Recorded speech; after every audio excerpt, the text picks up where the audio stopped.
She won't make it through the first rotation. That was said out loud. In a room full of people, nobody corrected it. The man who said it was Staff Sergeant Novak, 11 years in, 2 combat tours, the kind of soldier who carried his record like a second uniform. He said it the way people say things they believe don't need defending, casually between a sip of coffee and a glance at the mission board. The room moved on. That was the part that mattered, not the words. The fact that the room moved on. Corporal Reyes was standing 6 feet away. She heard it. She picked up her rifle case and walked out. The unit was out of Fort Bragg, a mixed special operations support element attached to a ranger battalion, moving through the Korangal Valley corridor in eastern Afghanistan. The year was 2011, late autumn, when the cold comes off the ridgelines at night like something with weight to it. Reyes had been assigned to the element 3 weeks earlier as a designated marksman, attached from her battalion after 2 of their primary shooters went down with injuries in the same week. She was 27. She had qualified expert every cycle since she enlisted. She had grown up in Laredo, Texas, where her father ran a hardware store, and her uncle taught her to shoot at 9 years old on a property outside the city, paper targets at 300 yards before she was old enough to drive. None of that was visible when she walked into the room. What was visible was 5 feet 4 inches, 132 pounds, a face that people described as young, even though she had not felt young in some time. What was visible was a woman in a unit that had not had a woman in it before. The battalion commander, Lieutenant Colonel Harkin, had processed her assignment paperwork with the same neutrality he applied to everything. He was not hostile, he was not welcoming, he was efficient. That was in its own way a signal.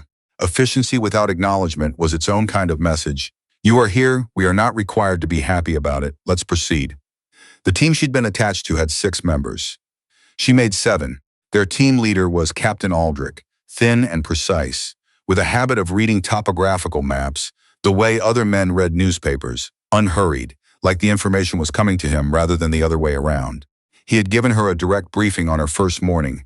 Here is your sector, here are your responsibilities, here are the ROE amendments for this AO. He had not smiled. He had also not made a comment about her size or her gender, and she had understood that for what it was. The others had been less careful. Novak was the loudest. Specialist Kerrigan was quieter, but worse. He had a way of looking through her when she spoke, responding to other people in the room rather than to her, as if her words needed to be translated through a man before they could be understood. Sergeant Taft was indifferent in a way that was almost worse than hostility, because it meant he had already decided she didn't factor into anything, so why bother forming an opinion at all? Sergeant Flores was different. He was the element's communications specialist, compact and careful with his words, and he had shaken her hand the first day and looked at her directly and said, "Rise, good to have the number." He meant the 7th shooter. She had appreciated it in a way she didn't say out loud. The mission that week was supposed to be straightforward. That word, straightforward, was doing a lot of work. The intelligence brief came down from battalion 2 days before execution. A mid-level Taliban logistics coordinator named Rahimi had been tracked to a compound in a small village 14 kilometers northeast of their position, halfway up a secondary ridgeline. The operation. A small element moves to an observation post, confirms presence, a second element executes a direct action raid at first light, primary element provides overwatch and extraction support. Clean, simple. The kind of mission the battalion ran a version of every 2 weeks. Reyes had asked one question during the brief. She had pulled up the meteorological data on the terminal in the command post and noted that the pressure system moving in from the northwest had a specific signature, the kind that produced localized wind events through valley corridors, the kind that could generate dust conditions, reducing visibility to under 50 meters in under 2 hours. She had asked whether there was a contingency for the extraction timeline if those conditions materialized during the window. Aldrich had looked at the map. He had looked at the Met data. He had looked at battalion's weather officer, a young lieutenant who had shrugged and said the primary forecast showed clear conditions through 400. Aldrich had made a note. He had not changed the plan. Novak had said quietly, to no one in particular, she's going to spend the whole op worried about the weather. Kerrigan had almost smiled. The room had moved on. They moved out at 2200. The element split at the base of the ridgeline. Aldrich taking Novak, Taft, and Kerrigan toward the compound in a 4-man direct action team. leaving Reyes and Flores at a secondary position to establish overwatch and maintain comms with the extraction bird. It was the support role. She knew what it meant. She had been given the job that kept her out of the main effort. She did not argue. She set up her position in a shallow depression behind a rock shelf 200 meters above the valley floor, with clear sight lines to the compound entrance and the approach road. Flores ran the radio, feeding updates from battalion. The night was cold and quiet, the way nights in that country were quiet. Not peaceful, but watchful, like the terrain was paying attention. For 90 minutes, nothing happened. Then the compound lit up. Not from Aldrich's team. From the south, there was a secondary force, 12 to 15 armed men, moving through a dried riverbed that the intelligence brief had not flagged, that the satellite imagery had not shown, that had not been in any of the models. They were moving fast, and they knew exactly where the direct action team was going to be. The timing was not coincidence. Someone had known. Reyes heard Aldrich's voice on the radio, clipped and controlled. Contact south, 12 plus, pinned at the compound exterior, request fire support. She was already behind the scope. The distance from her position to the contact was 460 meters. Not difficult, not easy. The wind had started to pick up from the northwest. She registered it against the left side of her face. Steady at this moment, probably 8 knots, shifting. She dialed in the correction. She found the first target. She took a breath, let half of it out, held. The first shot was clean. She was already moving to the second before the sound cleared the ridgeline. Here is what she understood about that kind of work, that people who have not done it often misunderstand. It was not about anger. It was not about adrenaline. It was about a very specific kind of stillness that had to be built over years, that had to be practiced until it was structural rather than emotional. The stillness was not calm. It was more like the moment before a door closes, complete attention, no noise, just the next thing that needed to happen. She had been building that stillness since she was 9 years old on a property outside Loreto. She fired 7 rounds in 4 minutes and 20 seconds, 6 confirmed. The 7th she marked probable given the conditions. The target had dropped, and she had lost him in the scope. Drift from the wind, which had increased sharply in the last 90 seconds, more sharply than it should have. She registered that. She flagged Flores without breaking position. Winds moving faster than the forecast, that pressure system. Flores checked his weather app. He looked up at the sky to the northwest. Rise? I know. It's coming in fast. I know, tell Aldrich. Flores got on the radio. There was a pause. Aldrich's voice came back. How fast? Flores looked at her. She did the math in her head. Wind speed, pressure drop, the way the dust was already starting to move in the valley below. They have 40 minutes before it's zero visibility down there, she said. Maybe 35. She heard Aldrich process that. The raid was still in progress. The compound had not been cleared. There were 4 men inside a contested space with an uncertain enemy count and a weather window that had just become a hard deadline. Aldrich said, "Can you give me 15 minutes?" She said, "I'll give you whatever you need." What happened? In the next 40 minutes has the quality of things that are difficult to reconstruct in the right sequence afterward, because they do not happen in sequence, they happen in layers, simultaneously. The way emergencies always do. The compound team breached the interior. They found Rahimi. They did not find the secondary forces reinforcements, who were moving up a second approach from the eastern ridgeline, a fact that Reyes identified through her scope at a distance of 610 meters in diminishing light. With the wind now running at somewhere between 15 and 20 knots, and the first leading edge of the dust event beginning to roll through the valley floor like a tide coming in, she told Flores. Flores told Aldrich. Aldrich told his team. She had already taken the first shot. The conditions were genuinely difficult. The dust was reducing visibility through the scope in intervals. She had seconds of clarity, then degraded image, then clarity again as the front moved in uneven waves. The wind was gusting, not steady, which was harder to calculate than a steady headwind. The targets were moving, not static, and they were moving in 2 directions because Aldrich's team was engaging from the compound and the secondary force was caught between. She fired 4 more rounds in those conditions. 4. By the time the extraction bird arrived, the dust front had fully arrived with it. Visibility at the valley floor was under 30 meters. The pilot came in on instruments, on GPS coordinates, on faith and training. He sat down in a cleared field 40 meters from the compound in zero visual conditions and held for 4 minutes while Aldrich's team loaded. When they lifted off, Novak was on the bird with a field dressing on his left arm. Not critical, but real. Taft had a bruised rib from a fall in the breach. Kerrigan was unhurt. Aldrich was unhurt. Flores had the comms packed and secure. Reyes got on the bird last. Nobody said anything for the first 6 minutes of the flight.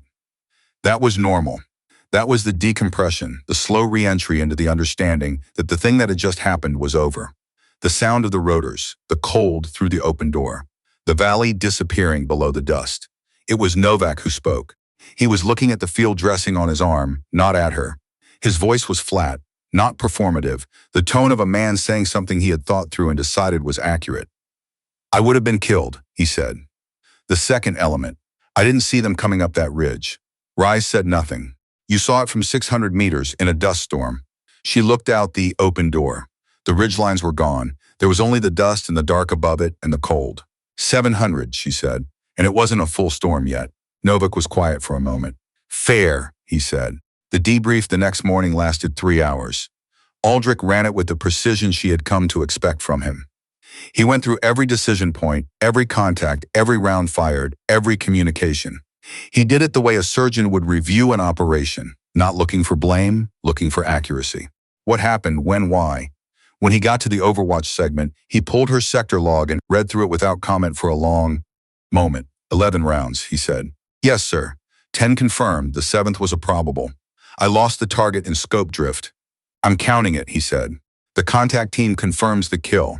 He closed the folder. "The meteorological assessment you raised in the initial brief. Sir, you were right." She didn't say anything. She had learned a long time ago that the correct response to being told you were right about something people had dismissed was no response at all. Not because of humility. She had no particular interest in false modesty, but because the response that felt satisfying in the moment was never the one that served her in the long term. She let the acknowledgement sit. She let it mean what it meant. "I'll note that in the AAR, Aldrich said. "The battalion weather officer is going to receive updated guidance on reading pressure signatures in this corridor. You'll be credited with the flag." "Yes, sir." He stood. He picked up the folder. He was at the door when she spoke. "Sir." He stopped. The secondary element knew our approach. The timing wasn't coincidental. He looked at her for a moment. "No," he said. "It wasn't. That's going to need to go somewhere other than the AR." "Yes," he said. "It is." He left. She sat alone in the debrief room for a few minutes. Outside, she could hear the base resuming its rhythms. Vehicles, voices, the sound of equipment being moved and cleaned and prepared for the next thing. The dust from the night before had settled. The sky outside the small window was clean and hard and very blue. What happened to Novak after that was not dramatic. He didn't become an ally in any loud or obvious way. He didn't tell the story widely. He wasn't that kind of man, and she didn't want that from him. What changed was simpler and more durable. He stopped speaking around her as if she weren't there. When she offered an assessment, he listened. When he had something to say to her, he said it directly. Once, about 2 weeks later, he had looked at a topographic map with her in the command post and asked her opinion on a secondary route before he'd asked Taft. She had noticed. She had said what she thought. He had nodded and incorporated it. That was all. It was enough. Kerrigan was slower. Some people are. She did not waste energy on it. She had a job to do, and the job had a specific set of requirements, and she understood those requirements better than most people in that valley, and she worked from that understanding every day. She was not there to change Kerrigan. She was not there to perform for anyone's reassessment. She was there because a unit needed a designated marksman with a specific skill set, and she was that person, and she had work to do. Flores, for his part, never changed his behavior because it had never needed to change. That was, she thought, the rarest thing, not the man who came around after evidence, but the man who had looked at her on the first day and said what was accurate without requiring proof first. She thought about that a lot in the time she had left in that rotation. What it cost to be that man, what it required. Not sentiment, not goodwill, but something closer to a specific kind of discipline, the discipline to let your judgment operate before your assumptions did. Her father had been that kind of man. Her uncle had been that kind of man. She had been lucky enough to know that version existed. She had spent most of her career being surprised how many people hadn't. She did one more rotation in the Korengal before the unit was reassigned. In that time, she fired 22 rounds in 4 separate engagements. 21 confirmed. The 22nd she marked probable and stood by the assessment. The conditions that day had been difficult. The target had been moving. She had not had the angle she'd wanted. She had an argument with herself about that 20-second round for weeks. That was the thing nobody talked about, she thought. Not the rounds that were clean, not the decisions that were easy, but the ones that stayed with you, not because they were wrong, but because you couldn't be absolutely certain they were right. The work required certainty in the moment. It required you to commit to the decision with your full body and your full training and everything you had built up over years. And then afterward, it required you to sit with whatever the margin of uncertainty was and not pretend it wasn't there. She carried all of it. That was part of the job too. The last day before redeployment, she was standing outside the medical bay, waiting on a required pre-flight physical, when Taft came around the corner of the building. He stopped when he saw her. He seemed to consider something. He was not a man who dealt in small words when larger ones would serve. She had figured that out in the first week, but he stood there for a long moment, and she waited. "You're good at this," he said finally. "Not, I was wrong about you. Not, you proved yourself. Just the plain thing, the accurate thing." "Yes," she said, "I am." He nodded. He walked past her. She stood outside in the cold morning air, watching the helicopters on the flight line, feeling the dry wind come off the ridgelines to the south. And she thought about the compound on that night, and the dust rolling through the valley, and the window that had been closing, and the stillness she had carried with her into the position, and held and used and brought home. She was not sentimental about it. That was not the word. She was careful about it. She kept it exactly where it was.